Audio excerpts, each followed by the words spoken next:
Hey there, welcome to the How to Host Harvest America online training course for venue hosts. I'm Pastor Jason Powell, and I'm going to be your host for this session. First, on behalf of Pastor Greg and everyone at Harvest Ministries, I just want to say thank you for participating with Harvest America. By signing up to become a simulcast host, you are bringing the gospel to your city, to your friends and family, to your sphere of influence. And together, we are fulfilling the Great Commission as one church on one day with one message. Now, this isn't a responsibility to be taken lightly either. It's a great privilege to play a part in bringing others to Christ. And that's why we've created this course, to take you step by step through the hosting process to ensure that you and your team are prepared, that your Harvest America event runs as smoothly as possible. We've been putting on Harvest America events since 2012 now. And during that time, we've learned a lot, namely that there's a right way and a wrong way to go about hosting.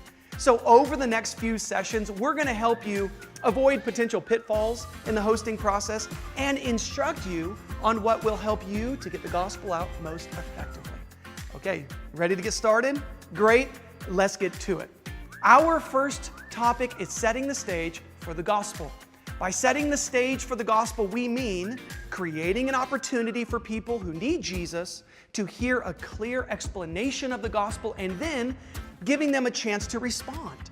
And we do this with three key elements: the moment, the evangelist, and the church.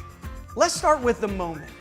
As a Harvest America host, your main job is to pray, invite, and bring people who need Jesus into a friendly and inviting environment that prepares them to hear Pastor Greg's message of hope and salvation. To do that, you have to consider a few things. First, decide where you want to hold your Harvest America event. Will this be at your church, in a theater, in a school auditorium, or maybe a public park? Then, based on the venue you select, decide how you can interact with your community and entice people to want to come. Will you bring in special music for a live concert? Hold a block party style barbecue with games and jumpers for the kids? The choice is really up to you and what you can adequately facilitate with your time and budget. Next, you need to be thinking about a team of volunteers that will help you the day of the event. These folks, from greeters, ushers, parking lot attendants, to follow-up workers, will be the ones that make the first and lasting impression on your guests. So it's important that they understand their role the day of the event, are well trained, and that they're effective at showing the love of Jesus Christ. This is also the time to be thinking about, well, who's going to run your lighting, sound, setup, the video feed during the event? All of these things are crucial areas that will have an impact on the experience of those attending. So these volunteers should be knowledgeable and able to troubleshoot any technical issues that might arise. From the moment someone arrives at your venue to the moment that they drive away, you want the atmosphere to be welcoming and friendly. Remember, some of these people may have never darkened the doorway of a church before, so we want their experience to be enjoyable. But most importantly, we want to create a place where they will encounter the Lord, many of them for the very first time. Our next key element is the evangelist. The Bible tells us that we should all evangelize or share the gospel, hence the Great Commission. But it also identifies evangelists as people who are uniquely gifted by God to reach many. Like Peter, who on the day of Pentecost spoke and 3,000 people came to Christ at once, or the Apostle Paul, who would go into communities and reach hundreds at a time. History is full of men that God has raised up to be evangelists, like George Whitefield, D.L. Moody, Billy Sunday, Billy Graham, and in our day, Pastor Greg Laurie.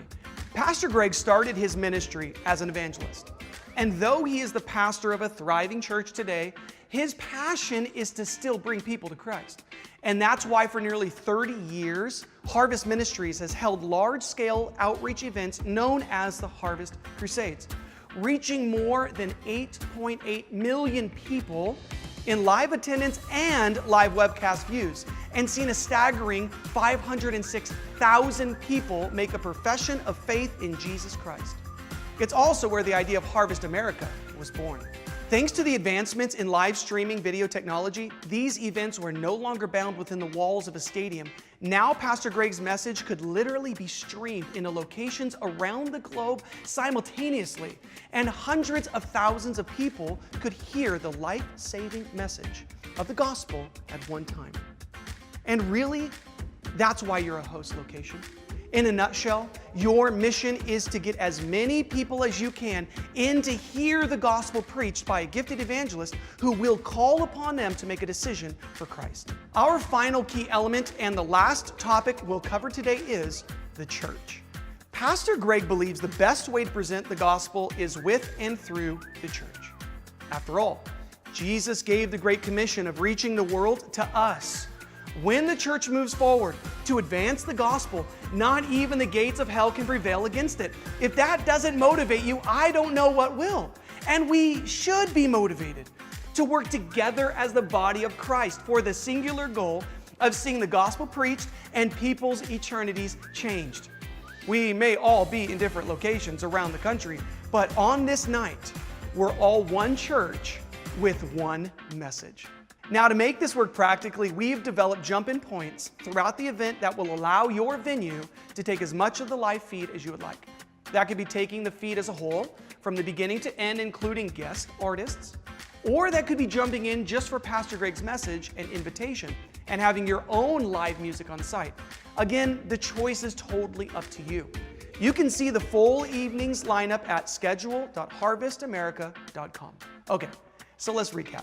Setting the stage for the gospel means creating the perfect moment for people to hear and respond to the gospel by choosing and facilitating your venue, praying, inviting, bringing as many people to hear the gospel as you can, and working together as the church to bring people to Jesus. And with that, we've completed session 1. But we're just getting started. Listen, in session 2, we discuss connecting to the live feed. So grab your tech person and we'll see you there.